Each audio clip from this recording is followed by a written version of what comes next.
Have you ever had a moment so humiliating that you wish the ground would open up and swallow you whole? Now imagine that moment. And then, out of nowhere, someone powerful, someone you'd never met, stands up for you and says, "She's with me." Pause. Let the emotion sink in. Die. That's not just a story about embarrassment and wealth. It's a story about human dignity, compassion, and the quiet power of kindness. It started as an ordinary afternoon, one of those days that seem perfectly harmless, where the hum of daily life feels steady and predictable. The young woman stood in line at a cafe, clutching her wallet in one hand and her phone in the other. She had ordered something simple, maybe a sandwich, a coffee, nothing extravagant. But it was a small moment of self-care, something she'd promised herself after a long, exhausting week. She smiled faintly at the barista, feeling a quiet sense of relief that she'd made it through another day. It was one of those fragile smiles that only exists on the surface, masking a world of worry beneath. As she reached the counter, she inserted her debit card, expecting the familiar beep of approval. Instead, the card reader flashed a red light, declined. She frowned slightly, thinking it must be an error. She tried again. The same message blinked back at her. The barista shifted uncomfortably, glancing at the growing line behind her. Someone coughed impatiently. The woman could feel the temperature of the room change. Or maybe it was just her face, burning from the sudden rush of embarrassment. Her heart began to pound faster, the kind of silent panic that grips you when you realize everyone's watching, and you have nowhere to hide. The whispers started softly, but to her, they were deafening. A man at the back of the line muttered something under his breath. Another customer glanced down at her shoes, then at the register, then at her again, as if trying to read the full story written across her discomfort. The barista's tone shifted from cheerful to strained. "Maybe try another card," they said. But it wasn't really a suggestion. It was a lifeline being tossed into deep water. The woman's fingers trembled slightly as she fumbled through her wallet. She found another card, but deep down she already knew. The second one failed too. The silence stretched longer this time, like a cruel spotlight that refused to dim. She forced a nervous laugh, trying to make light of it, saying something like, "Oh, must be the bank acting up again." But her voice cracked at the edges, betraying what she was really feeling: shame, helplessness, and that quiet fear of being seen in her most vulnerable moment. The cashier smiled awkwardly, the kind of smile people give when they don't know how to comfort someone in public. The people in line behind her grew restless. The sighs became louder. Someone tapped their foot. Someone else pulled out their phone, scrolling to avoid the discomfort of witnessing someone else's humiliation. It was a small scene, barely a minute long, but to her, it felt endless. For her, this wasn't just about a card being declined. It was about everything that had led up to this moment.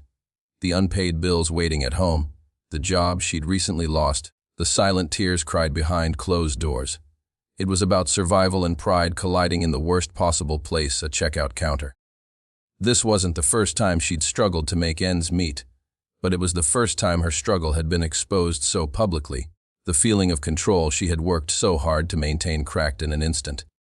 She wasn't just a customer anymore.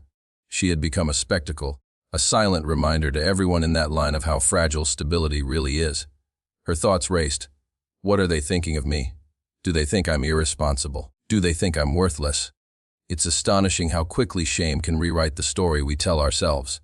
A few seconds ago, she was just another person buying lunch. Now, she was the girl whose card got declined. And that label, though temporary, stung like a permanent mark. She wanted to disappear, to dissolve into the floor, to vanish from the judgmental eyes around her. She felt small, powerless, and painfully aware that dignity, something we often take for granted, can be stripped away in an instant, not by malice, but by circumstance. We've all had moments like that, haven't we? Maybe not in the exact same way, but moments where the universe seems to expose our flaws for everyone to see.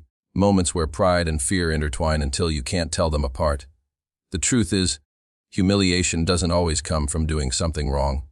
Sometimes it comes from being seen in a moment of weakness. And what makes it worse isn't the mistake itself, but the eyes that witness it, the silence that follows, and the judgment, spoken or unspoken, that fills the air. That's what she felt in that café, not just embarrassment, but isolation, a sudden reminder that in a world obsessed with success, failure, even momentary, can feel like a crime. As she stood there, cheeks flushed and heart sinking, she managed to whisper, "I'm sorry." She wasn't even sure who she was apologizing to. The cashier, the line of strangers, or the invisible weight pressing on her shoulders. But that apology revealed something deeper, the way people in pain often take responsibility for situations beyond their control. And in that tiny apology, there was something heartbreakingly human. It was the sound of someone trying to hold on to dignity, even as it slipped through their fingers. Just as the woman's voice broke on that fragile, "I'm sorry," a quiet calm swept through the cafe, the kind of hush that doesn't belong to embarrassment anymore, but to something unexpected. From a corner table, a man who had been watching the entire scene slowly rose from his seat. He wasn't the type you'd notice right away. His clothes were simple, though they fit well, and there was a quiet confidence about him that spoke louder than any luxury could. He walked with purpose, not haste. There was something about his presence, not intimidating, not intrusive, but grounded, steady, almost protective. He approached the counter gently, as if not to startle anyone, and looked at the cashier first, then at the woman. "It's okay," he said softly, his voice calm but commanding enough that everyone nearby could hear. "She's with me." For a moment, no one moved. The words seemed to hang in the air, echoing louder than the murmurs that had filled the cafe just seconds ago. The cashier blinked, uncertain. The woman looked up, startled, eyes wide with disbelief. She didn't know him. She had never seen him before. But there he was, standing beside her, effortlessly dismantling the tension that had wrapped around her like chains.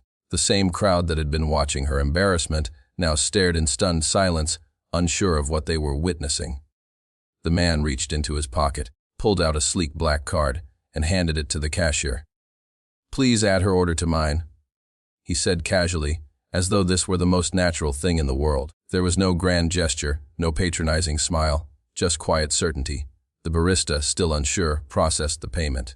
The machine beeped approvingly this time. The sound that had felt like a death sentence moments ago now felt like a heartbeat returning to life.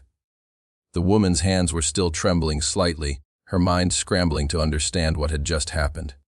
When she tried to protest, mumbling that she couldn't possibly accept, he simply smiled and shook his head. "It's already done," he said gently. "And you don't owe me a thing." His tone wasn't dismissive, it was reassuring, warm, almost like he was telling her that this moment wasn't about debt or charity, but about respect. And that word, respect, was exactly what he gave her when everyone else had taken it away. He didn't look at her with pity. He looked at her as though she still mattered, as though this one small stumble didn't erase her worth.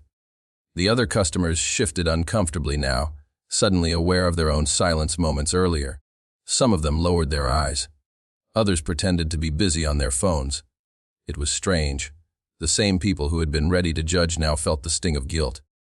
The billionaire, though they didn't yet know who he was, had exposed something deeper than wealth. He'd revealed the poverty of compassion that had filled that room. His gesture was simple, but its impact was profound. It wasn't about money. It was about humanity stepping in where empathy had gone missing. The woman tried again to find her voice. "Why would you do that?" she asked, her tone filled with confusion, disbelief, and a hint of gratitude she didn't yet know how to express. He paused for a moment, as if considering his answer carefully. "Because I've been there," he said quietly. "And I know what it feels like when people look at you like you don't belong." He didn't say it for sympathy. He said it with the quiet authority of someone who had known failure, who had once stood in similar shoes. Perhaps not in a cafe, but in life. Those words hit harder than the gesture itself. It wasn't just a transaction, it was a transfer of dignity. As the moment settled, the air in the cafe felt different, lighter somehow. The cashier, who had been stiff with awkwardness, now smiled softly at the woman. A few people even nodded in quiet respect, but the woman wasn't thinking about them anymore. Her focus was on this stranger, this man who had just changed the entire rhythm of her day with a few simple words. "She's with me." 4 words that had shielded her from judgment, from shame, from the weight of public embarrassment. 4 words that carried the power to restore something. She hadn't realized she'd lost her sense of belonging. There was no applause, no dramatic music, no cinematic ending. He didn't ask for her story, didn't lecture anyone about kindness. He simply paid, gave her a nod, and returned to his seat as if nothing extraordinary had happened. But something had happened. Not just for her, but for everyone who had witnessed it. A silent lesson had unfolded before their eyes that strength isn't loud, generosity isn't boastful, and compassion, true compassion, often walks quietly. He had shown that the most powerful thing you can give someone isn't money or gifts, but dignity when the world tries to take it away. She stood there for a few seconds longer, unsure what to do, her heart caught between gratitude and disbelief. She wanted to thank him, to find words big enough to carry what she felt, but none came. Her throat tightened, her eyes burned, and for a moment, she just stood there, not as a woman who'd been humiliated, but as someone who'd been seen. And that, more than anything, was what she'd needed. The billionaire, though no one in that cafe yet knew his name or his status, understood something that money couldn't buy. He understood timing, empathy, and the invisible line between pity and compassion. He hadn't saved her because he was rich. He had stood up because he remembered what it felt like to be alone, and in that instant, every eye in that cafe saw wealth in a way they never had before, not as a privilege to flaunt, but as a tool to protect. When the billionaire returned to his seat, the room seemed to exhale. The silence that had once been suffocating now carried a strange gentleness, an unspoken acknowledgement that something meaningful had just taken place. The clinking of cups and the murmur of conversation slowly resumed, but the energy was different. People were quieter, softer, as though they'd just been reminded of something they had forgotten, that kindness can be louder than judgment. The woman stood by the counter, still processing what had just happened. She held the coffee cup in her hands, staring at the lid like it was something sacred. A few minutes earlier, she had felt invisible, or worse, painfully visible for all the wrong reasons. Now she felt seen in the truest sense. The humiliation hadn't vanished, but it had been replaced by something warmer, a strange, fragile gratitude, not for the money, but for the gesture. Someone had chosen to see her as a person, not a problem. That simple choice had changed everything. Around the cafe, a quiet reflection began to ripple. People who had looked away during her embarrassment now felt a twinge of discomfort in their chests. They remembered the look on her face, the desperation, the fear of being judged, and they realized that they had been part of it. Not because they said anything cruel, but because they had done nothing at all. The truth about judgment is that it doesn't always speak. Sometimes it watches in silence. Sometimes it hides behind polite indifference. And in that indifference, empathy dies a little. The billionaire hadn't needed to say much. In fact, it was his silence, calm, deliberate, and full of understanding, that carried the lesson. He hadn't scolded the crowd for their stares or the barista for their discomfort. He had simply acted. Compassion doesn't announce itself, it moves. It's not about speeches or moral superiority. It's about seeing pain and choosing to respond. When he said, "She's with me," he didn't just offer to pay her bill, he offered her belonging. And belonging is something no amount of money can buy. It's easy to judge others when we only see their surface. We label people by their mistakes, their appearances, their circumstances, as if a single moment could define an entire life. But what if we saw deeper? What if, instead of asking, "What's wrong with them?" we asked, "What happened to them?" That shift in perspective is where compassion begins. It's the realization that everyone carries stories we can't see, stories of loss, struggle, survival, or quiet hope. The woman's declined card wasn't a symbol of failure. It was a snapshot of a life in transition, one moment in a much bigger journey. But in that cafe, until the billionaire stood up, nobody saw that. They only saw lack. The power of compassion lies in its ability to cut through the noise of judgment. Judgment divides. It draws lines between us and them. Compassion, on the other hand, erases those lines. It reminds us that we are all, at some point, fragile, uncertain, and in need of grace. That billionaire could have easily ignored what he saw.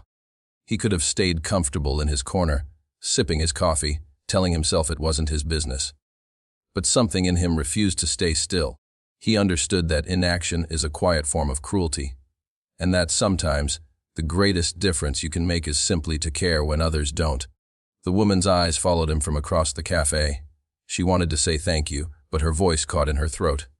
So instead, she watched him, not as a rich man, not as a savior, but as a reminder that good people still exist. She noticed the way he spoke softly to the waiter who refilled his cup, the way he smiled at a child running past his table, the way his presence seemed to radiate calm. He wasn't trying to be noticed. His compassion was effortless, woven into who he was. It wasn't performance. It was character, Meanwhile, the other customers began to talk quietly among themselves. A few exchanged uneasy glances, perhaps embarrassed by their earlier silence. One woman whispered, "That was incredible," while another nodded and said, "I wish I'd done something." It's strange how a single act of kindness can reveal so much about the world and about ourselves. We realize, often too late, how easy it is to judge and how rare it is to step forward. Compassion demands courage. It requires us to risk misunderstanding, to break the comfortable rhythm of indifference. But once it's shown, it changes the air around it, like light entering a dark room. The cashier, too, seemed transformed. As the woman left the counter, the barista smiled genuinely this time, not the nervous, professional smile from before, but one that came from the heart. "Have a good day," they said softly, and in that small exchange something beautiful happened. Compassion had begun to multiply. The billionaire's action had created a ripple, an invisible chain reaction that softened everyone it touched. That's the quiet miracle of kindness. It doesn't stop with one person. It passes on, reshaping the hearts of those who witness it. The woman took her cup and found a seat near the window. The light poured in, golden and gentle, and she let out a slow breath. Her shame had turned into reflection. For the first time in weeks, maybe months, she felt hope. Not because her financial problems had vanished, but because she'd been reminded of something precious that people still care. She realized that compassion doesn't erase pain, but it makes it bearable. It restores faith in others and in oneself. Across the room, the billionaire caught her glance and gave a small nod. No words, no expectations, just understanding. It was a moment that needed no explanation. Two people, strangers minutes ago, now connected by something deeper than circumstance, humanity itself. And in that silent exchange, one truth became clear. Compassion doesn't require wealth, status, or power. It only requires presence.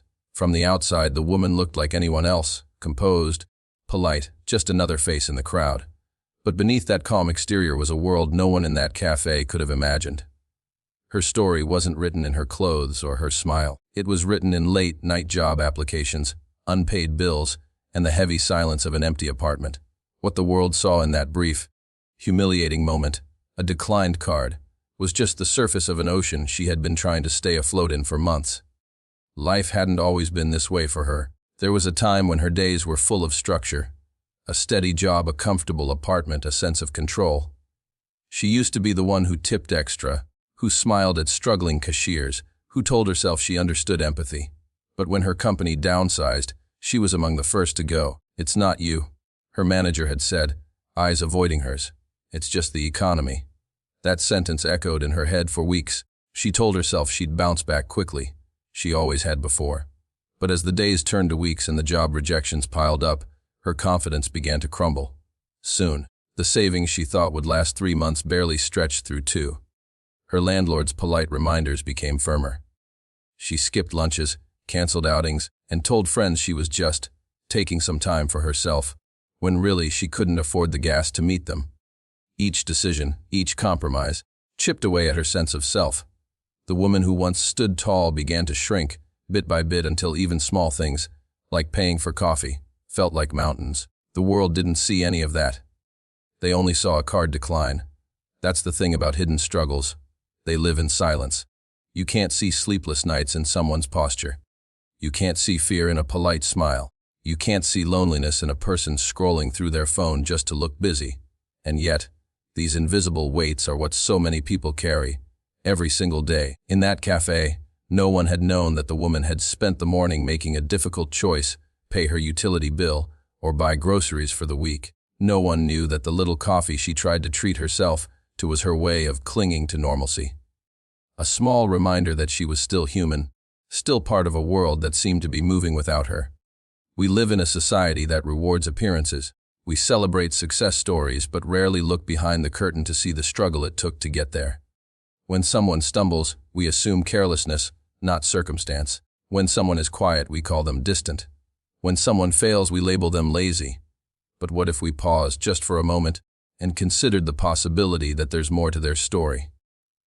What if compassion wasn't just about helping people in obvious distress, but about seeing the hidden pain in the people who smile the hardest? That's what made the billionaire's act so powerful. He didn't know her story, and he didn't need to. He didn't ask why her card didn't work or what mistakes she might have made. He didn't try to diagnose her struggle or fix her life. He simply responded with kindness, and in doing so, he reminded everyone around that the act of seeing someone, truly seeing them, doesn't require understanding every detail of their life. It only requires presence, empathy, and the humility to admit that we never know the full picture. It's easy to think compassion should be reserved for those who deserve it, for the obviously struggling, for those who ask for help. But real compassion doesn't make distinctions. It's not about worthiness, it's about humanity. The woman in that cafe hadn't asked for pity. In fact, she had tried to disappear into the background. But kindness found her anyway. That's the quiet beauty of unseen battles. Sometimes they invite unseen heroes. As she sat by the window, sipping the coffee the stranger had paid for, her mind drifted to the past few months. The rejections, the doubt, the loneliness. She thought about how easily people assume that hardship has a look. She had learned otherwise. Pain hides behind neat clothes and tired eyes. Struggle hides in laughter, in small talk, in "I'm fine." And for the first time in a long time, she realized how many people must be walking around just like her, exhausted, anxious, but still trying to keep up appearances. That realization softened her heart, not just toward herself, but toward others. Maybe the rude cashier at the grocery store was dealing with something unseen. Maybe the impatient driver who honked this morning wasn't angry, but heartbroken. Maybe the coworker who always seemed distant was quietly falling apart. She began to understand that behind every act of coldness, there might be pain. Behind every mask, there might be fear. Hidden struggles connect us far more than success ever could. The billionaire, now quietly finishing his drink, seemed to understand this too. He didn't stare at her or try to continue the conversation. He gave her space. Dignity, that was his gift. Compassion, he knew, wasn't about stepping into someone's pain to fix it, but about standing beside them so they didn't have to carry it alone. The world measures power by how many people listen to you. But perhaps true power is measured by how many people feel seen because of you. And so, as sunlight filtered through the cafe window and fell across her table, she felt something shift inside her. Something gentle, something healing. It wasn't that her problems had vanished. They hadn't. The bills were still waiting. The uncertainty still lingered. But for the first time in a long time, she didn't feel invisible. She didn't feel alone. She realized that her hidden struggles didn't make her broken. They made her human. And maybe, just maybe, that was enough. When the billionaire stood up for her, it seemed like a small act, a simple payment, a few quiet words. But in truth, something much larger had begun. Kindness, unlike most things in life, doesn't end where it starts. It moves, quietly, invisibly from one heart to another, like ripples spreading across still water. And in that small cafe, those ripples were already forming. The woman sat by the window, her coffee cradled in both hands, still replaying the moment in her mind. Just an hour earlier, she had felt like the world was closing in on her. Now, she felt the faint flicker of something she hadn't felt in a long time: hope. Not because her circumstances had changed. They hadn't, but because her faith in people had been restored. She had been reminded that decency still existed, that there were still people who saw beyond appearances. That realization settled deep in her chest, warming her in ways the coffee never could. She glanced around the cafe, and something struck her. The same people who had once turned away now seemed softer. The tension that had filled the air had melted into quiet reflection. A young man in line stepped aside to let an older woman order before him. A mother smiled at the barista, leaving a tip larger than usual. Even the cashier, who had been tense with awkwardness during the incident, now spoke more gently to every customer, as though trying to make up for something unsaid. None of them mentioned the billionaire or the woman, but the energy had changed, as if one act of compassion had shifted the entire atmosphere. That's the thing about kindness. It's contagious. It moves silently but powerfully, reminding people of the goodness they are capable of. When you witness someone's courage to be kind, it awakens something in you. It makes you want to do better, to soften, to care. The billionaire hadn't given a speech or drawn attention to himself, and that was exactly why his act carried so much power. He had shown, rather than told, what it means to see another human being as worthy of dignity. The woman took a slow sip of her coffee, her gaze drifting to the man who had helped her. He was reading quietly, unbothered by the attention he'd briefly drawn. He looked at peace, as though he hadn't done anything remarkable. And maybe to him, it wasn't remarkable. Maybe this was just who he was. Someone who chose kindness not for recognition, but because it felt right. And that realization made her smile. In a world obsessed with self-promotion, here was someone whose goodness didn't need an audience. But the ripple didn't stop there. As the woman gathered her things to leave, the barista called out softly, "Have a wonderful day." This time she didn't look away. She smiled genuinely and replied, "You too." That small exchange, simple, almost trivial, carried weight. It was a quiet reminder that kindness begets kindness. The cafe, just an hour ago filled with judgment and awkward silence, now felt lighter, warmer, alive with the faint hum of human connection. Outside, the air was cool. The woman paused by the door, glancing back through the glass. She saw the billionaire still seated, still calm, and she felt a surge of gratitude. Not just for him, but for the moment itself, for what it had revealed. She thought about how close she had come to leaving that cafe with her spirit crushed. How easily one moment of humiliation could have turned into another scar. But instead, a stranger's words, "She's with me," had rewritten the story. And now she carried that lesson forward. As she walked down the street, she noticed things she hadn't before: a homeless man sitting by a lamppost, a young mother juggling groceries and a stroller, a boy helping his grandmother cross the road. These were everyday scenes, ordinary people, yet she saw them differently now. She saw stories, silent struggles, unseen kindnesses. She realized that maybe everyone deserved to be seen the way that man had seen her. Maybe that was the secret to changing the world, not through grand gestures, but through small, intentional acts that remind people they matter. Meanwhile, inside the cafe, the billionaire's quiet gesture continued to echo. The young man who had let the older woman go first at the counter struck up a conversation with her. The barista decided to give a free cookie to a little girl waiting in line. Another customer, a teacher grading papers at a corner table, paused and wrote a quick text to a struggling student. "I'm proud of how hard you're trying. Don't give up." None of these people connected their choices to the billionaire's action directly. But that's the beauty of kindness. It doesn't need credit. It simply moves, inspiring others without even knowing it. Later that day, the woman stopped by a small grocery store. She had just enough cash for bread and a few essentials. At the checkout, she noticed the person in front of her, an elderly man counting coins with trembling hands. The total was just a little more than he had. Without overthinking, she stepped forward and placed a small bill on the counter. "Let me help," she said softly.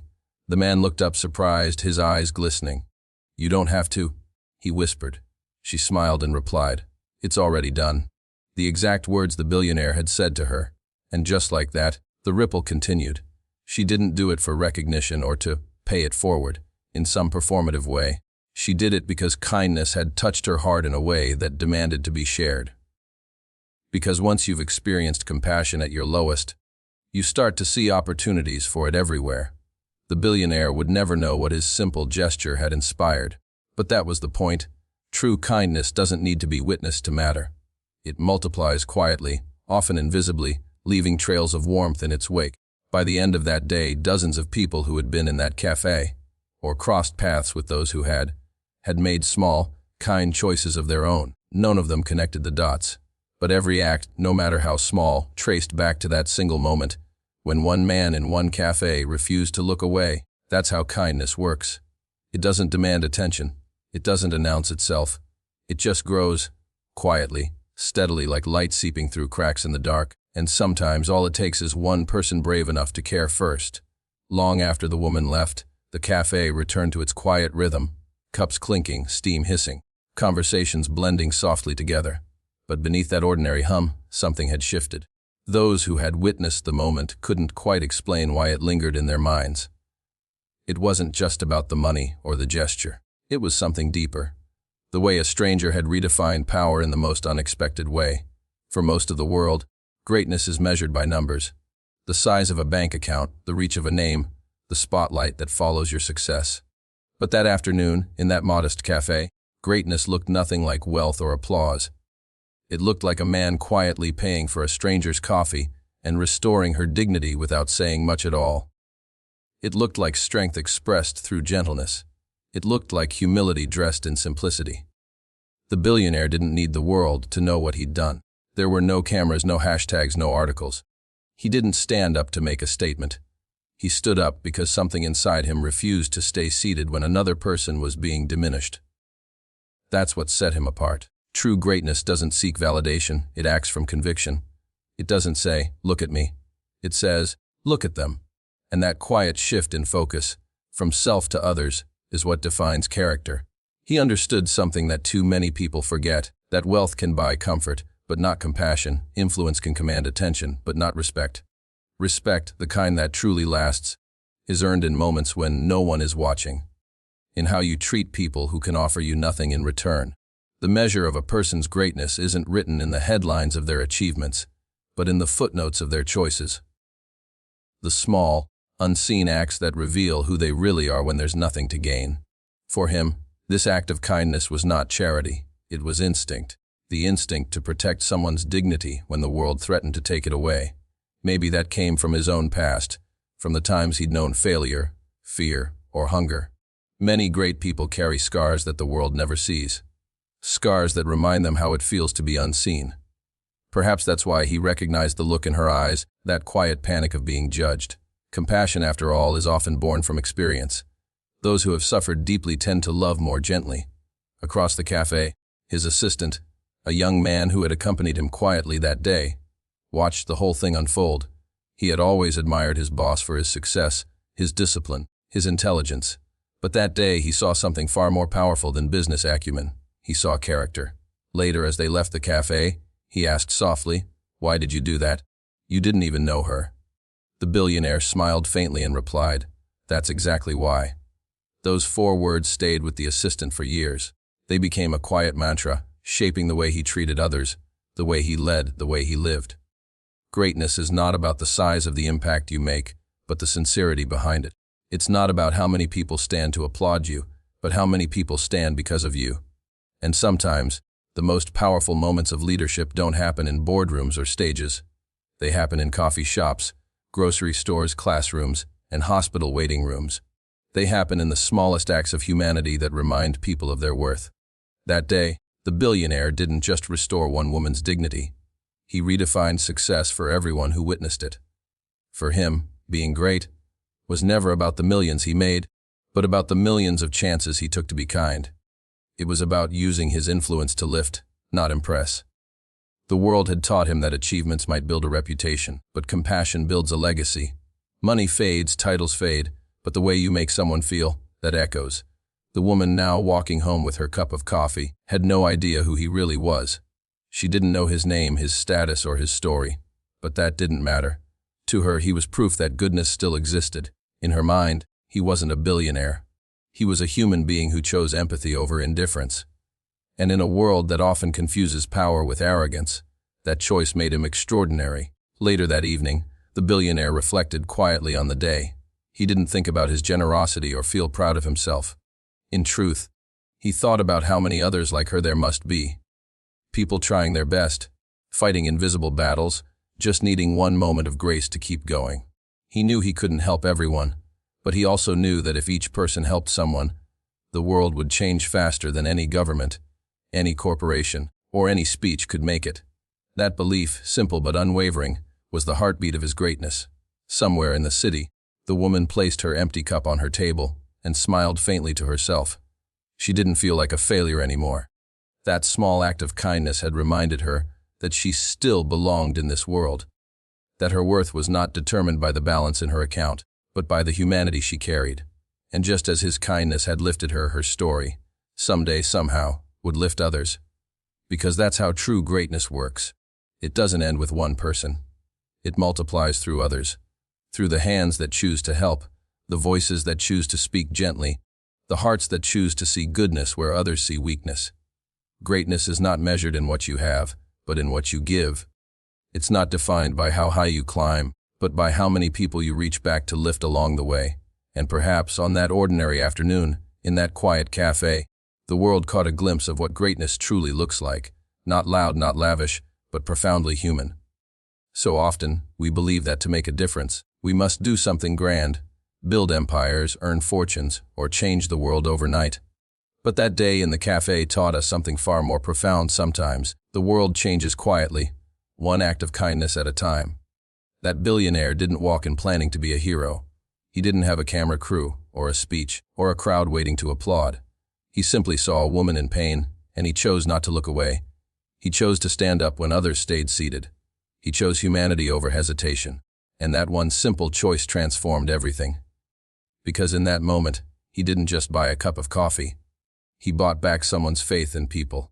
He reminded a stranger that she was seen, worthy, and enough. And isn't that what we all crave? Not perfection, not riches, but the assurance that we matter to someone, somewhere, even if just for a moment. We live in a world that often measures worth by numbers. How much we earn, how many followers we have, how loudly we shine. But that day reminds us of a truth we too easily forget: the brightest light in the room is often the one that shines quietly on others. That woman left the cafe changed, not because her life suddenly became easy, but because one person's kindness reminded her of her own strength. And that kindness didn't stop with her. It spread to the cashier, to the customers, to the strangers who watched, and beyond. It became a ripple that kept moving long after the moment had passed. And maybe that's what greatness truly is. Not wealth, not status, but the courage to care when no one else does. The humility to lift someone up when the world pushes them down.